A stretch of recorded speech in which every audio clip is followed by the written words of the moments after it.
Hello and welcome to The Business. And I'm joined now by Matthew Tomlinson from Scott's, who are business surveyors. How do you do, Matthew? Hi, Graham. So tell me, what does a surveyor do? A surveyor is quite a wide-ranging role.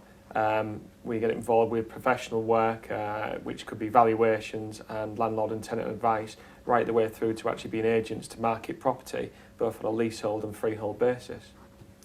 So it could be that you've got a small business, or indeed a big business, and you're looking to either rent somewhere, buy somewhere, or even have some property to sell.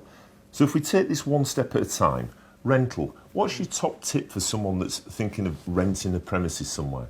I think be advised with regards to the available property that's in the marketplace, and to be aware of the market in which you're buying it. At the moment, we're in very much a bear market. There's plenty of good deals to be had out there, both on a leasehold and freehold basis. So, yeah, I was going to come on to that now, which is if you're going to buy a property, Yep. also get in touch with yourselves, or?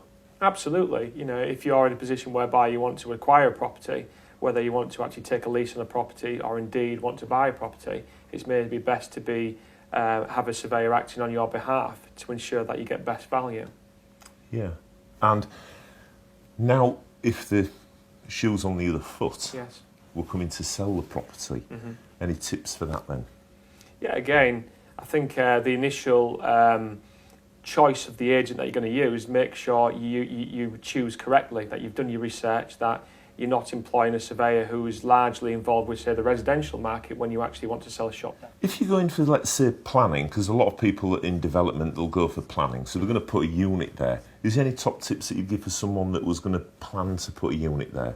I think securing an outline approval for a particular use, but leave it kind of quite open, whereby you're just securing the extent of the space, the permission for the extent of the space, and then perhaps that building can be split or subdivided into a number of units depending what the market is dictating. Yeah, rather than commit just to one market. The demand for that particular property may have changed from when you originally looked at it, meaning that what started off as maybe being a 5,000 square foot unit, in actual fact the demand is dictating that 1,500 square foot units would probably be more suitable. So therefore, just to keep an open mind that demand does actually change and fluctuate depending where we are in the marketplace. Yeah. So what we can move on to now with, if we can just finish now, Matthew, is that these are the top tips. You're in business now. Okay. So it's Matthew, you've set up on your own, you need to rent yourself a unit. Give me one tip that you can give to a small business of what you should do before committing to a rental. Again, I think research is the most important element here. Look to see what's available in the marketplace and secure the best deal, but also be aware of the marketplace in which you are trying to secure that deal. If it's a bullish market, then you're going to be on a back foot. If it's more of a bear market, then obviously you have greater ability to secure a better deal.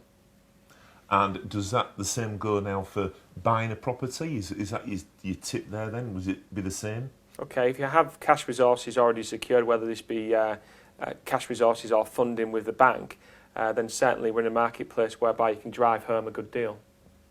Brilliant. So there's always a discount there for anybody then if you've got the cash. It is very much at the moment in the marketplace, yes. Yeah. So that's a great top tip there for buying it. And now we're coming to sell one. So that's the last bit now, Matthew. We're coming to sell our property. Yep. What's our top tip there then? Again, doing your research, making sure the agent that you choose to dispose of your property is exposed to that market sector. Meaning that if you have a house to sell, then obviously it needs to be an agent that's involved with the residential market.